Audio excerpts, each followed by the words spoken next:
Hermanos, buenos días. ¿Cómo se encuentran hoy?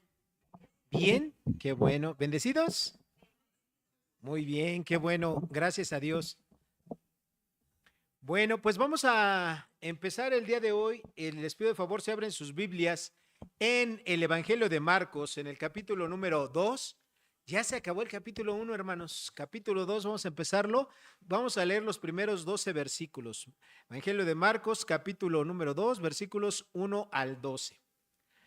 Y bueno, en lo que ustedes lo encuentran, que espero que no se tarden mucho, porque luego me dicen que algunas Biblias no tienen Marcos, ¿verdad? Pero sí, sí tiene Marcos, sí tiene, la Biblia sí tiene el Evangelio de Marcos. ¿Ustedes han tenido algún encuentro, han conocido en alguna ocasión a alguna persona que haya cambiado su vida? Y obviamente no estoy hablando de Jesús, ¿verdad? Obviamente eso es una pregunta que la respuesta es sí, ¿verdad? Pero alguna otra persona, algún personaje que hayan conocido y que haya cambiado su vida? Yo creo que sí.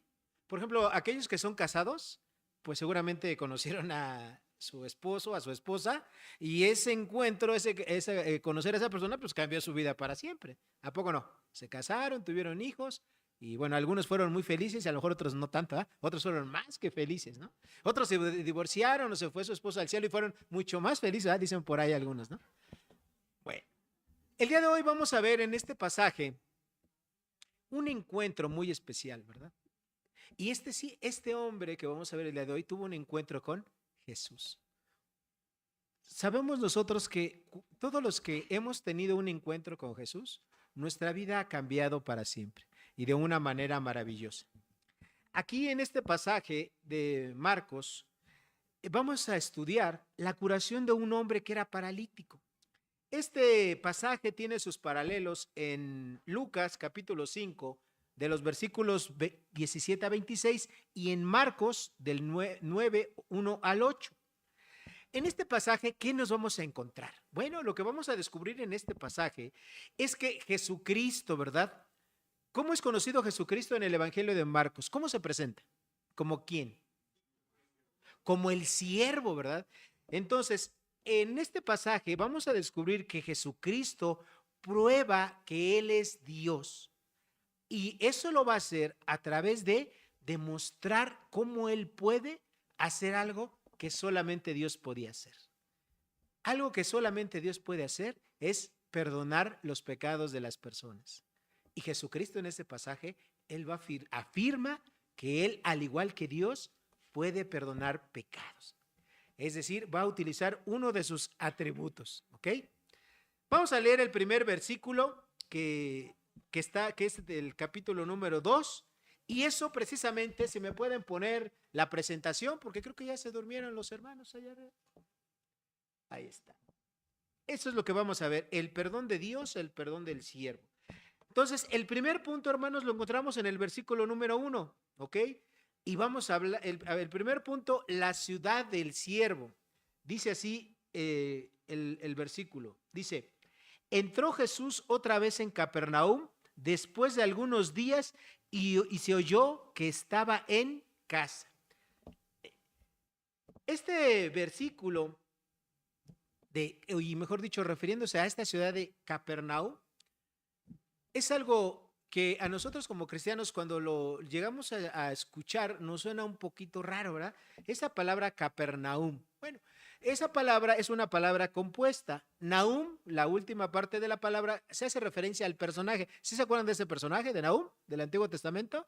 Sí, bueno. Entonces, esa palabra quiere decir tranquilidad, serenidad. Entonces, esta ciudad quiere decir la ciudad tranquila, ¿verdad? La ciudad calma. Ahora, la primera parte, Kafer, quiere decir eso, quiere decir tranquila. Hoy en día esta es una ciudad que tristemente ya es una ciudad tipo arqueológica. Muchas de las edificaciones de la antigüedad ya están en ruinas. Esta ciudad se encuentra al norte, ¿verdad?, de Jerusalén. Si ustedes se acuerdan de un famoso mar que se conoce en la Biblia como el mar de Galilea, en realidad Galilea no es un mar, es un lago, pero como es tan grande, se le denominaba en ese tiempo el mar de Galilea y así se le quedó. Bueno, hasta la parte más al norte de este lago estaba un puerto, ¿verdad? Y ese puerto era el puerto de Capernaum. Ahí en esa ciudad, Capernaum, se encuentra, ¿verdad? Ubicada geográficamente a unos 300 metros por debajo del nivel del mar. No sé si ustedes sepan esto, pero bueno, las ciudades que se encuentran ubicadas por abajo del nivel del mar tienden a ser ciudades calurosas, ¿ok? Muy, muy calurosas. Por ejemplo, en México tenemos la ciudad de Villahermosa. Es una ciudad que se encuentra varios metros por debajo del nivel del mar. Y hermanos, créanme que los que han estado ahí en Villahermosa, hace calor. ¿Sí? En estas épocas, por ahí unos 45 grados, más el factor de la humedad que se siente, de veras, parece uno que todo el día está en un sauna. O sea, es muy caluroso. Bueno, Capernaum era una ciudad de este tipo, unos 300 metros por debajo del nivel del mar. Capernaum está ubicada, si nosotros vemos que más o menos al centro de Israel está Jerusalén, hacia el norte son unos 180 kilómetros en línea recta. ¿Ok? Y algo importante, esta ciudad de Capernaum se conoce como la ciudad de Jesús. Y usted va a decir, bueno, ¿por qué se conoce como la ciudad de Jesús? ¿Jesús dónde nació? En Belén, ¿verdad? ¿Y dónde creció Jesús? En Nazaret, ¿verdad? Por eso se conoce como Nazareno y que nació ahí. Entonces, ¿por qué Capernaum se conoce como la ciudad de Jesús? Se conoce como la ciudad de Jesús porque ahí Jesús estableció su ministerio. ¿Se acuerdan? Ya para este momento, Juan el Bautista ya había sido decapitado. Ya lo había tomado Herodes. Entonces, Jesucristo se fue a esa parte del país para estar un poco aparte, ¿verdad? De ese personaje. ¿Quién gobernaba? ¿Se acuerdan quién gobernaba en ese tiempo? Herodes era el que gobernaba, ¿verdad? Y obviamente Herodes el tetrarca. Y a veces algunos cristianos dicen, bueno, Herodes el tetrarca, ¿y será su apellido? No, tetrarca no era su apellido. Se llamaba tetrarca porque él gobernaba por 4 provincias. Le reportaban 4 provincias y obviamente la palabra tetra en griego es 4, ¿verdad? Entonces, por eso, como él gobernaba sobre 4 provincias, se le llamaba él tetrarca. Entonces, allá arriba, ¿verdad? En esa parte de Galilea, ya no gobernaba Herodes, ¿sí? Gobernaba Felipe, entonces, que era otro rey, ¿verdad? Impuesto por Roma. En esta ciudad de Capernaum ocurrieron eventos importantes, hermanos. Se los voy a relatar, algunos de ellos, así de una manera rápida. Primero, en esa ciudad, el Señor Jesucristo llamó a 4 de sus discípulos. ¿Sí se acuerdan a quiénes llamó? ¿A quiénes? A Simón, ¿verdad? Llamado Pedro. ¿A quién más? A su hermano Andrés. ¿A quién más? A Juan, ¿correcto? Y a Santiago, ¿verdad? Que era su hermano. A 4 de sus discípulos. Es más, ahí les va el quinto de regalo. ¿Quieren un regalo? ¿Sí o no? Y hermanos, como que nada más algunos quieren así, los demás no quieren. A Mateo, ¿verdad? Entonces, estos discípulos, los primeros 4 y Mateo, eran de esa ciudad, o por lo menos ahí vivían, en esa ciudad de Capernaum. Entonces, 5 de los 12 discípulos ahí los conoció Jesús, y eso para nosotros es muy importante, ¿ok? También algo por lo que es importante esta ciudad es porque Jesucristo ahí realizó varios milagros. Hoy en día, ahorita vamos a ver uno de los que realizó, pero ustedes ya vieron que él había hecho ahí varios milagros. Y finalmente, ahí en Capernaum, Jesús hizo una de las primeras afirmaciones. Jesucristo ahí en esa ciudad afirmó, yo soy el pan de vida. Y obviamente, esa frase, yo soy, ¿a qué equivalía? ¿A qué equivalía cuando Jesucristo decía yo soy? Jesucristo también en otras partes dijo, yo soy la puerta, yo soy la luz del mundo, yo soy, ok, ¿a qué equivalía decir yo soy? Exacto, equivalía a decir Dios. Acuérdense que el nombre de Dios, Jehová, quiere decir yo soy el que soy, yo soy el que subsiste, el que no necesita nada para vivir. Entonces cuando Jesús decía yo soy, equivalía a decir yo soy Dios. ¿Ok? Por eso es que los escribas y los fariseos y la gente religiosa decían, no, habla blasfemias, ¿verdad? Vamos por las piedras, porque dicen, como un hombre, como tú, siendo hombre, te haces Dios. Y aquí en Capernaum fue la primera ocasión donde Jesús dijo, yo soy el pan de vida. Bueno, la frase yo soy lo menciona por primera vez. ¿Okay? Entonces, lo primero que encontramos, el primer punto es que esta ciudad de Capernaum fue muy importante, hermanos. Fue la ciudad donde Jesús estableció su centro de operaciones, ¿okay? Su centro de trabajo, ahí. ¿Okay? Recuerden que primero él empezó en Jerusalén, ¿verdad? Y ahí empezaron los problemas, las dificultades, la persecución y nos vamos al norte. Y ahí estableció su centro de operaciones. Segundo, pone la siguiente lámina. Miren, esta es una fotografía de la actualidad. Es una zona arqueológica ahí en Capernaum. Es de lo que queda, ¿verdad? De edificios de muchos siglos para atrás. Segundo punto, versículo 2. E inmediatamente se juntaron muchos, de manera que ya no cabían ni aún a la puerta, y les predicaba la palabra de Dios. Para este momento, hermanos, la fama de Jesucristo ya era notoria. ¿Okay? Ya era una persona altamente conocida, ya había curado a algunos endemoniados, ¿sí se acuerdan? Como el de la sinagoga. ¿Okay? Y después de que curó a ese, ya lo estudiamos, ¿verdad? Le llevaban a otros más. Hermanos, la influencia demoníaca no nada más es algo que ocurría en los tiempos bíblicos. Hoy en día la gente sigue teniendo problemas con demonios. O sea, los demonios siguen activos, los demonios siguen vivos. Y leímos y estudiamos en las semanas pasadas que después de que él curó a ese endemoniado en la sinagoga, le llevaban, ¿verdad?, a más demonio para que Jesucristo los sanara.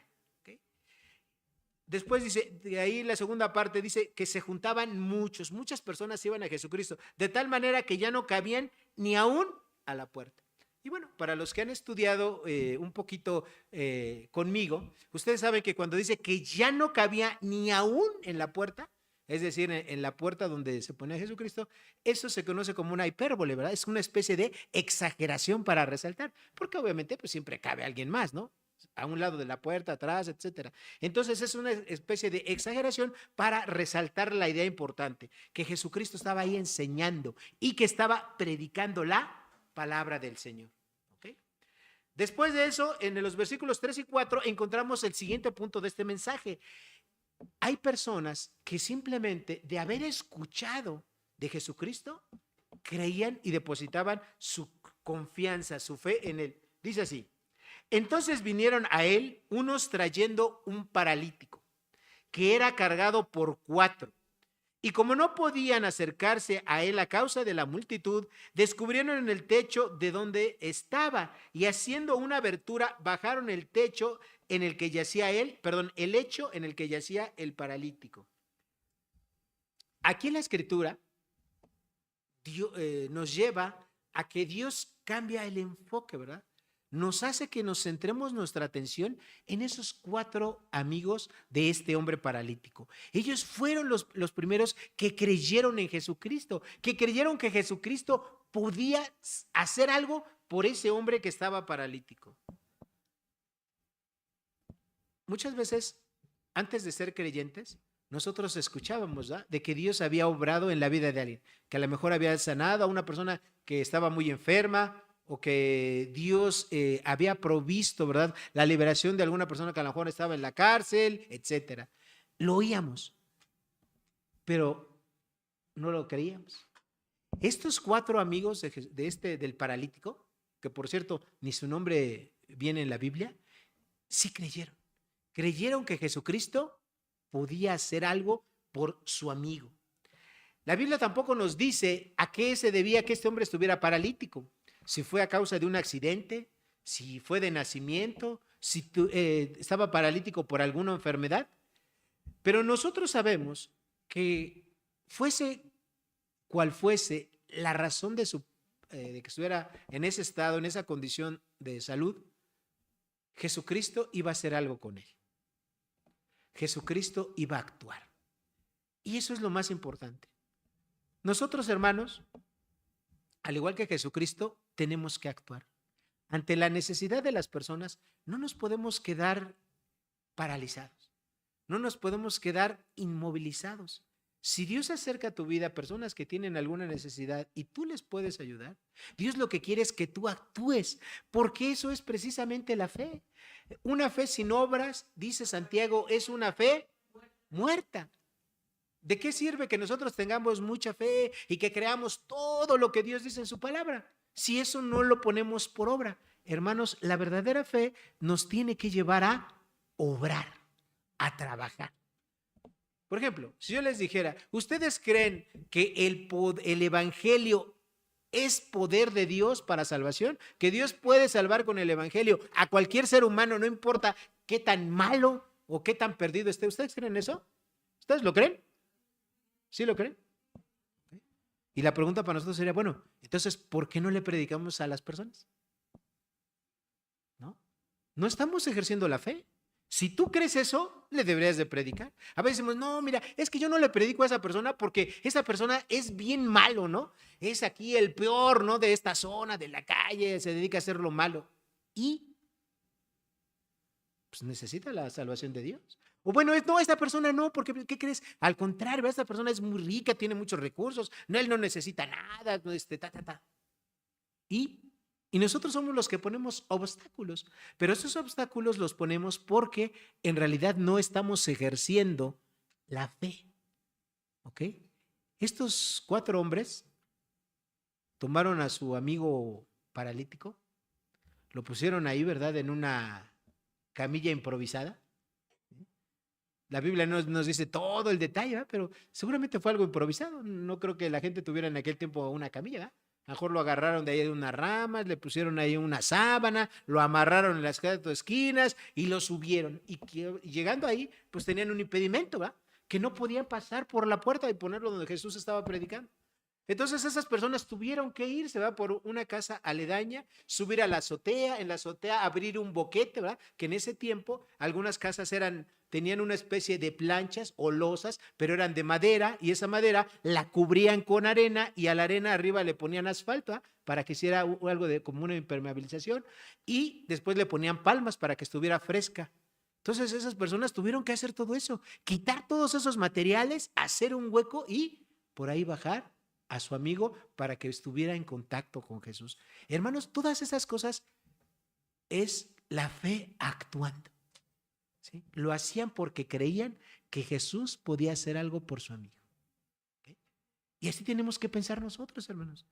Las personas que se acercan a tu vida, en las cuales Dios las pone en tu vida, ese vecino, esa señora de las tortillas, ese empleado, ese compañero de la escuela, ese compañero del trabajo, esa vecina, esa persona con la que tú tratas, ese jefe, ese compañero de trabajo, son personas en las cuales Dios te está poniendo en contacto. ¿Para qué? Para que por medio de ti esa persona tenga un encuentro personal con Jesús. Yo te preguntaría, ¿estás actuando como actuaron estos 4 amigos del paralítico?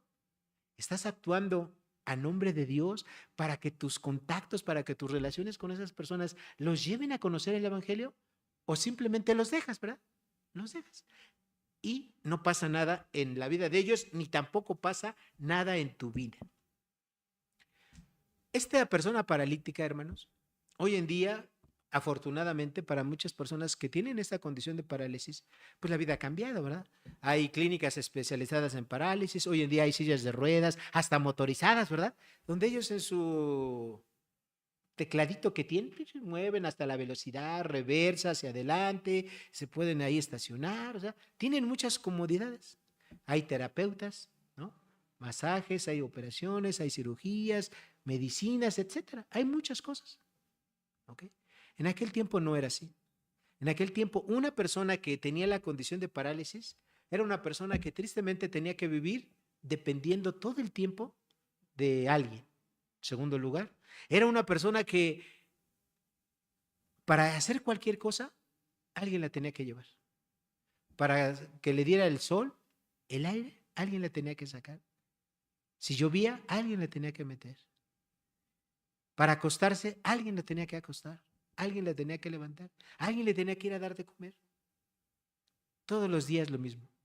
Piensen en una persona que no se puede mover por sí misma y que tiene que estar en cama todo el tiempo.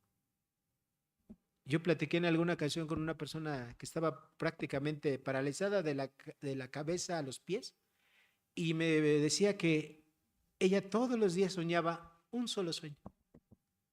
Su único sueño era caminar, volver a caminar. Ese era su único sueño. No quería otra cosa en la vida. No quería, porque ella quedó así paralizada por una enfermedad.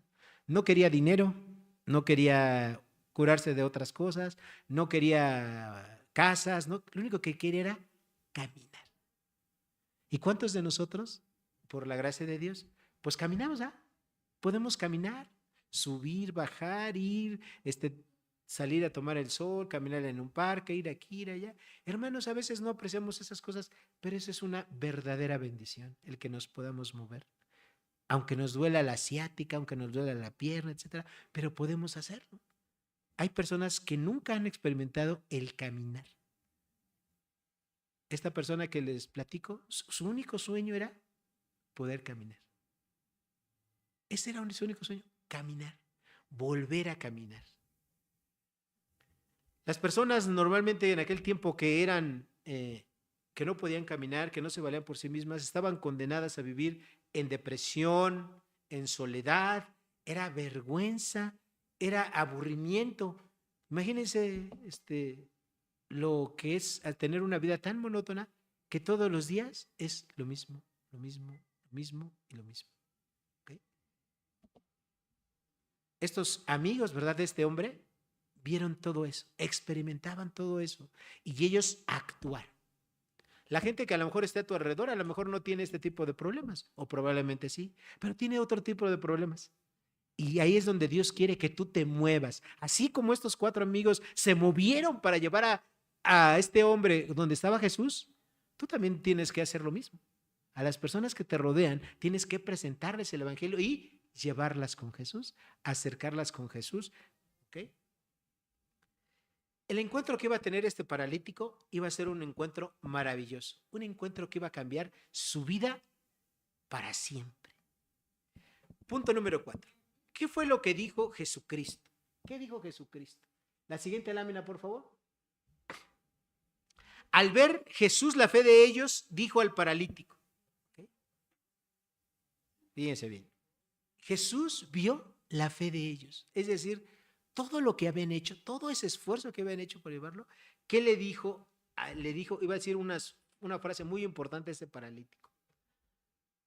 A diferencia de nosotros que somos limitados en nuestros sentidos y que nosotros solamente, como dice la Escritura, como dice el primer libro de Samuel, el hombre mira lo que tiene enfrente, pero Dios ve los corazones. Jesús vio lo interno, Jesús vio, ¿verdad?, lo que había en el corazón de este paralítico. Y Jesús no se detuvo. Y aquí hay algo bien, pero bien importante, hermanos, que nosotros tenemos que recordar. A pesar de que una persona no tenga fe, Jesús la puede curar. Dios la puede sanar. Pero si esa persona no tiene fe, Jesús no la puede salvar. Para curarte, Dios no necesita de tu fe, pero para salvarte, tú sí necesitas la fe. ¿Okay? Y esto que les digo, esta verdad que les acabo de mencionar, hermanos, es tan importante para que ustedes se la graben en su corazón. En muchos lugares donde se predica un evangelio incorrecto, un evangelio falso, a la gente se le dice, ven, aquí te vamos a sanar, ¿ok? Pero tú necesitas tener fe para que te sanes. Y obviamente si la gente va y no se sana, ¿qué le dicen? Ah, es que no tuviste fe. Y eso es una mentira. Dios puede sanar a las personas sin fe, porque la sanación no depende de la persona, depende de Dios. Pero Dios no puede salvar a las personas si las personas no tienen fe. Ahí sí. La fe es ese don tan maravilloso que Dios nos ha dado a los seres humanos para poder responder en fe positivamente a Dios. ¿Ok? Jesús, ¿ok?, iba a sanar a este hombre. Y obviamente nosotros sabemos que todos los hombres, y obviamente este paralítico también, pues había cometido pecados en su vida, ¿no? Como está escrito en la Escritura. ¿Cuántos justos hay? ¿Cuántos buenos? ¿Cuántos que nunca hayan pecado? Nadie, ¿verdad? Nadie, ¿verdad? Entonces, Jesús lo sabía muy, pero muy bien, ¿ok? Entonces Jesús, en la segunda parte del versículo 5, le dijo lo siguiente: Hijo, tus pecados te son perdonados. Y aquí Jesús está manifestando su poder, ¿ok? Si me pueden poner la siguiente lámina, el poder que tenía Jesús de perdonar pecados. Los judíos sabían muy bien que Dios es el único que puede perdonar pecados. Para los que están tomando citas, no las vamos a leer todas por cuestión de tiempo, pero Éxodo 34:7 dice, ¿verdad? Que Dios, tú eres el que perdona nuestras culpas, nuestras rebeliones, nuestras transgresiones. Solamente es Dios. El Salmo 51, versículos 1 al 4, David se confesaba y decía, ¿verdad? Contra ti he pecado y he hecho lo malo delante de tus ojos. O sea, hermanos, cuando nosotros pecamos, al primero que ofendemos es a Dios. Evidentemente también cuando pecamos, a veces ofendemos a nosotros mismos o bien ofendemos a las personas, pero el pecado en primera instancia, al que ofendemos cuando pecamos es a Dios. Entonces, Dios es el que nos debe y nos puede perdonar nuestros pecados. ¿Okay? Entonces, a Él tenemos que ir. Y eso lo conocían muy bien los judíos. Entonces, cuando Jesucristo le dijo, hijo, tus pecados te son perdonados, Jesucristo estaba tomando una atribución que solamente le pertenece a Dios. ¿Ok?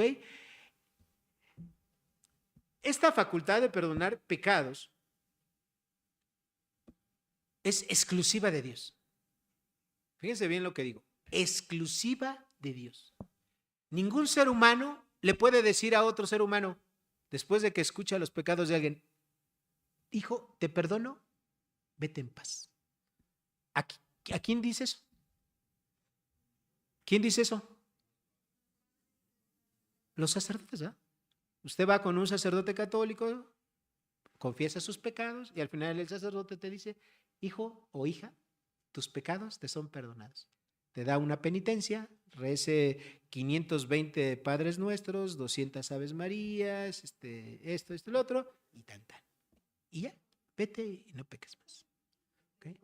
Entonces, esa atribución de decir que tus pecados te son perdonados, no lo podemos hacer ningún ser humano. Evidentemente, cuando alguien nos ofende a nosotros y que nos pide perdón por eso, bueno, entonces decimos, sí, te perdono, ¿ok? Pero eso es diferente, ¿sí me explico? Porque primero esa persona ya le tuvo que haber pedido perdón a Dios, ¿ok? O te pide perdón a ti, inmediatamente a Dios, y ahí se da esa restitución, ¿ok? Pero el que una persona, por el simple hecho de escuchar los pecados de alguien que le diga, porque me los dijiste a mí, ¿te son perdonados? Eso no se puede hacer. Eso es una atribución que solamente Dios puede hacer. Entonces, cuando Jesucristo dijo, hijo, tus pecados te son perdonados, eso era un mero escándalo en aquel tiempo para los escribas, los fariseos y la gente religiosa de aquel tiempo. ¿Ok? Ahora, nosotros nos podemos perdonar, preguntar, pero ¿qué pecados puede haber tenido un paralítico? Pues estaba ahí, ¿verdad? En su lecho. Sí, a lo mejor no salía y se iba por ahí a hacer cosas, pues no podía. Pues no tenía una televisión, ¿verdad? Para estar viendo ahí pornografía ¿qué pecados podía haber tenido? Pues los pecados que tiene cualquier hombre, ¿verdad? ¿Okay? O casi cualquier hombre. Hermanos, el que una persona esté en una condición de enfermedad como este tipo, no quiere decir que no pueda pecar en su mente, que no sea egoísta, que no diga mentiras, que no engañe. O sea, los pecados, hermanos, son múltiples, ¿verdad? Entonces, este hombre, este paralítico, tampoco vemos aquí en el pasaje que hiciera algún rito.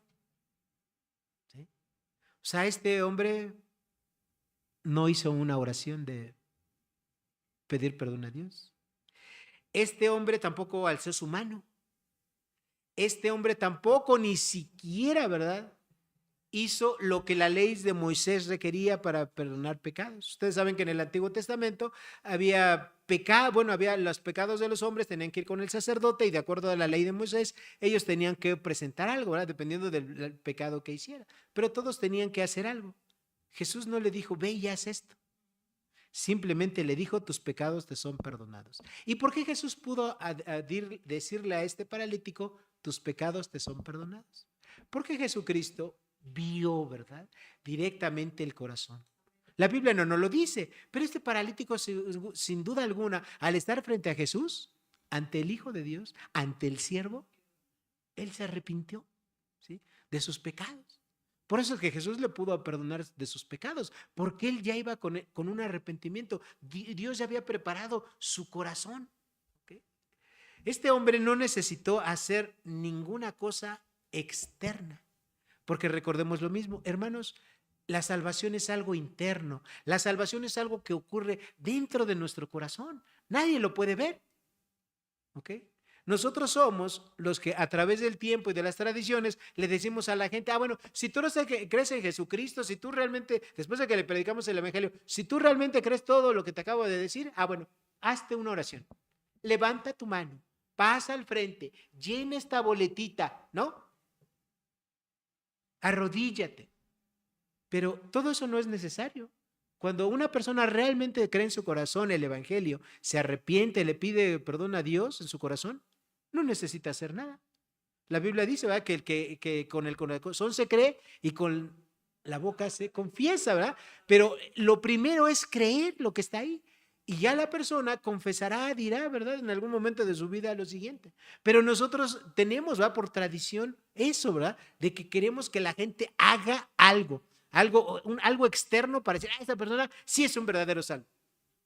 Pero hermanos, la verdad de las cosas, como dijeran por ahí, la verdad, como decía Jesucristo, de cierto te digo. Esa frase de cierto te digo quiere decir, lo que te voy a decir, esa repetición, ese hebreísmo de repetir algo, quiere decir, de cierto te digo, es lo que te voy a decir a continuación, no tiene absolutamente nada de mentira. Entonces, hermanos, nosotros le decimos a la gente, repite una oración, llena este papelito, levanta tu manita, haz esto. Eso es algo externo, ¿ok?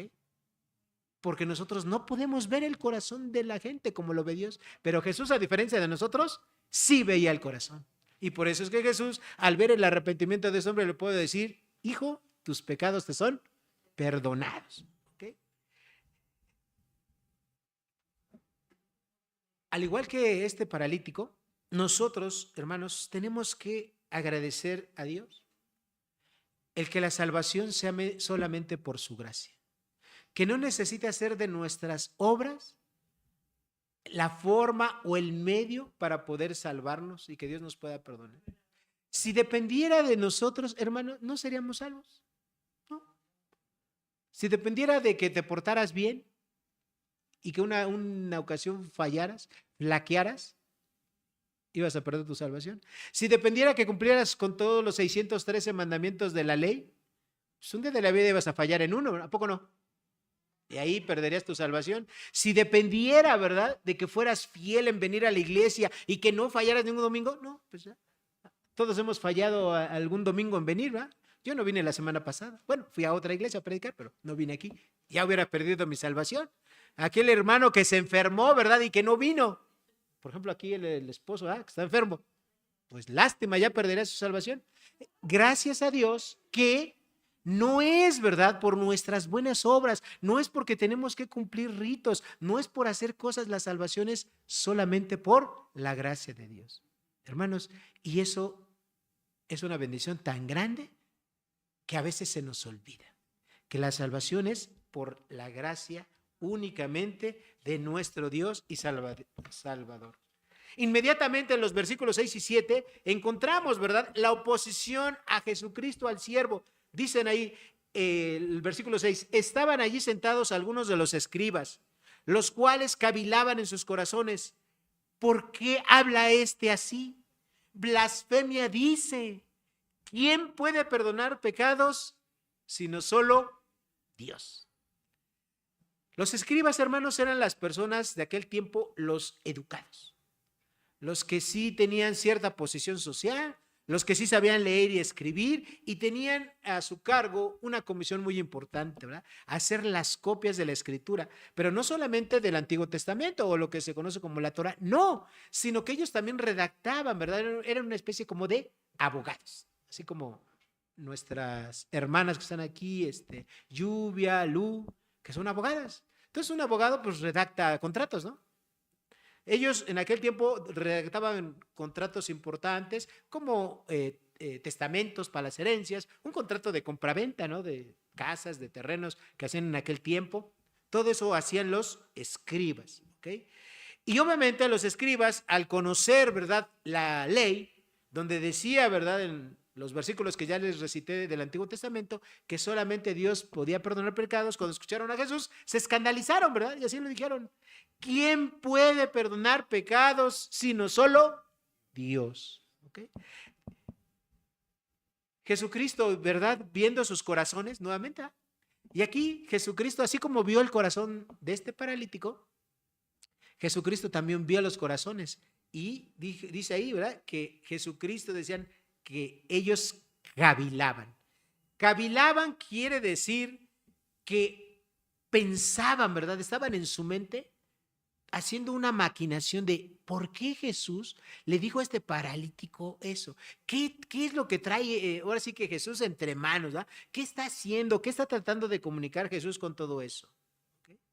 En otras palabras, ellos cavilaban. Jesús te está haciendo eso de perdonar pecados para ganar popularidad, para ganarse el favor de las personas, etcétera. O sea, ellos daban sus propios juicios, ¿verdad? De el por qué Jesús hacía las cosas.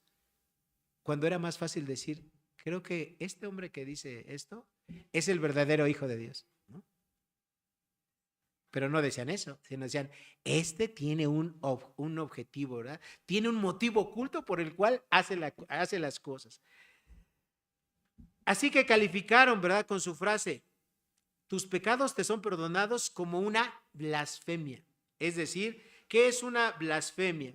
Una blasfemia, hermanos, es decir algo incorrecto en contra de Dios, como una maldición contra Dios o algo que es totalmente incorrecto que Dios no haría. Por ejemplo, a Jesucristo se le acusaba de que los milagros que él hacía no los hacía por el poder del Espíritu Santo, sino los hacía por el poder del diablo. Eso es una blasfemia, hermanos. O sea, estar acusando a Jesús de algo así. Y eso es lo que le dijeron a Jesús, es lo que dijeron. Es una blasfemia lo que este hombre está diciendo, lo que Jesús dice, ¿verdad? De que le dijo a un hombre paralítico que tus pecados te son perdonados, es una maldición, es algo, es una falsedad contra Dios. ¿Por qué? Porque no creían que Jesús fuera el Hijo del Padre. En el versículo 8 vemos que Jesús vuelve a ser atributo de otro de sus, vuelve a hacer uso de otros de sus atributos, la omnisciencia. Dice el versículo 8, y conociendo luego Jesús en su espíritu que cavilaban de esta manera dentro de sí mismos, les dijo, ¿por qué caviláis así en vuestros corazones? Jesús, al ser Dios, sabía exactamente todo lo que estos hombres pensaban. Porque acuérdense que Dios puede ver todo, ¿no? Aún lo más profundo de nuestro corazón. Y Jesús iba en este momento al clímax de lo importante. En el punto número 8 vamos a ver el milagro. ¿Cómo ejecutó el milagro? De los versículos 9 al 12a, dice lo siguiente.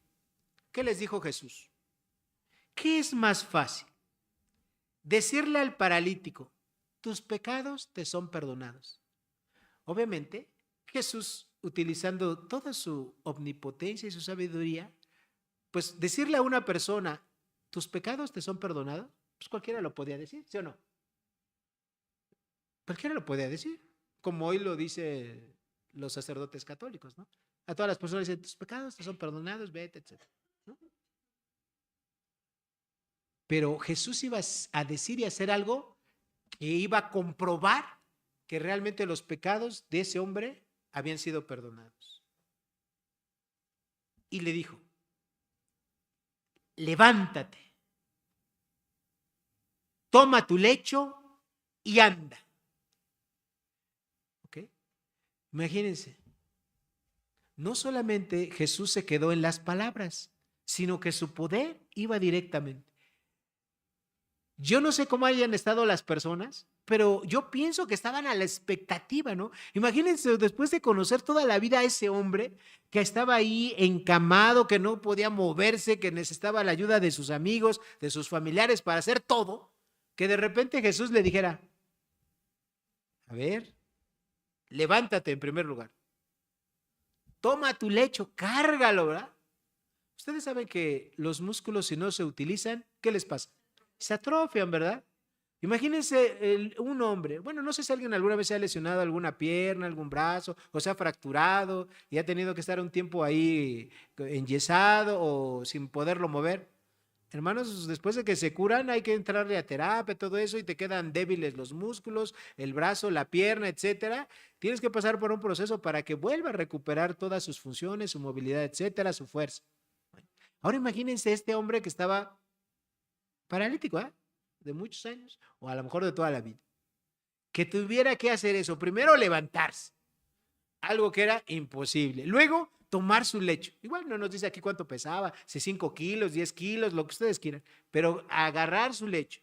Y después, andar. Lo imposible. Fíjense bien, o sea, Jesús le dijo 3 cosas que en ese momento eran imposibles de hacer. Primero, levántate. Segundo, toma tu lecho. Y tercero, camina. Yo creo que la gente estaba así, ¿verdad? A la expectativa, estaba a ver qué ocurría, qué iba a hacer ese.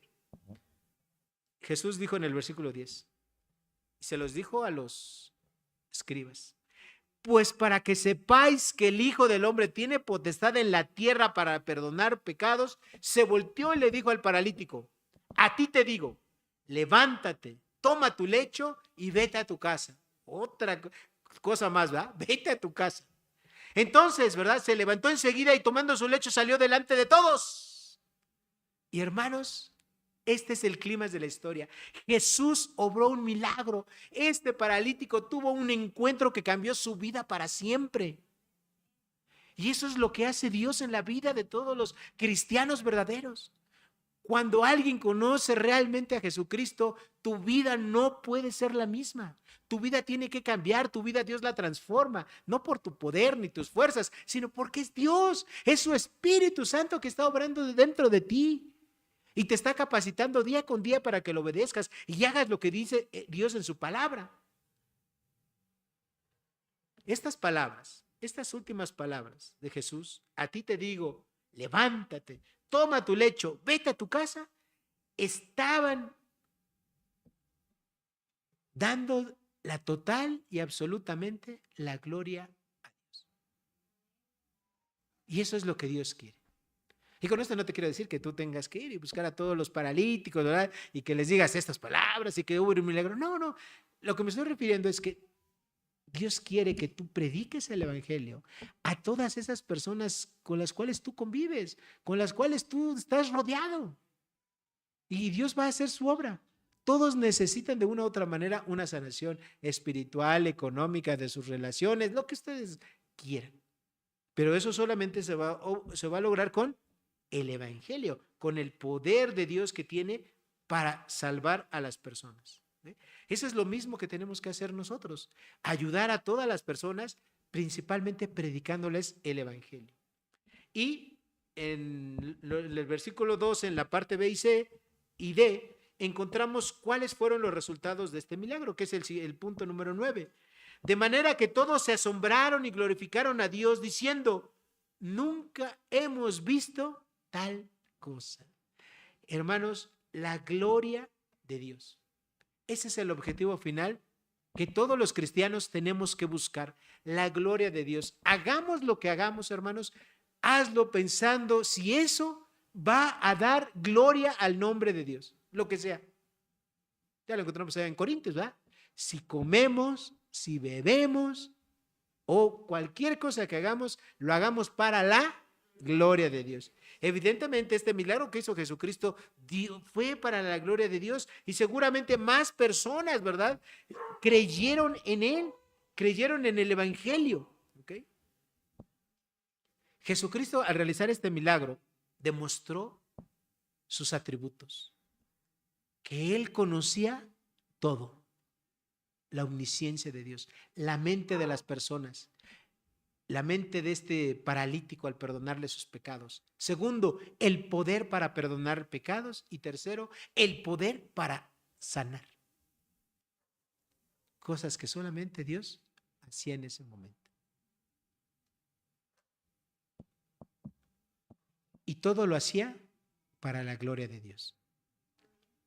Para ti y para mí, hermano, en esta tarde ya, es que todo lo que hagamos, lo hagamos para la gloria de Dios.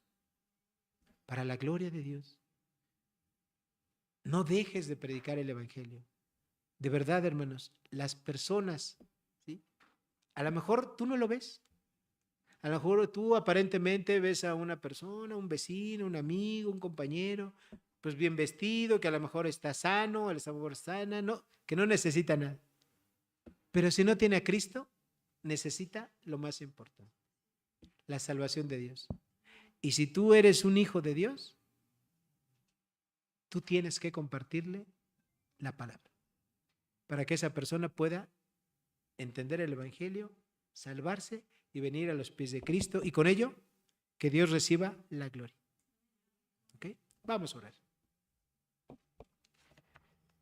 Gracias, Dios, porque en tu palabra vemos cómo el Señor Jesucristo ofrecía perdón a los hombres. Él podía, Señor, ver los corazones, podía ver lo que ocurría, Señor, en la mente de cada persona. Nosotros no. Pero de todas maneras tenemos que predicar el evangelio. Él tenía el poder, Señor, para que solamente con su palabra obrar milagros. Nosotros no. Pero sí podemos, Señor, a través de predicar tu palabra, que tú obres un milagro y que la gente pueda entender el evangelio y se pueda salvar. Ese es el milagro más grande, Señor. Cada persona que se salva es un milagro que tú haces, Dios, y eso sí lo podemos hacer. Sí podemos predicar tu palabra. Tú quieres que prediquemos tu palabra. Señor, llévanos a ser obedientes como el Señor Jesucristo, a predicar tu palabra. Te agradecemos por esta porción de la Escritura que has dejado escrita para nuestra enseñanza, y fortalécenos, Señor, con tu Espíritu Santo para que seamos obedientes. En el nombre de Salvador Cristo Jesús. Amén y amén. Hermano.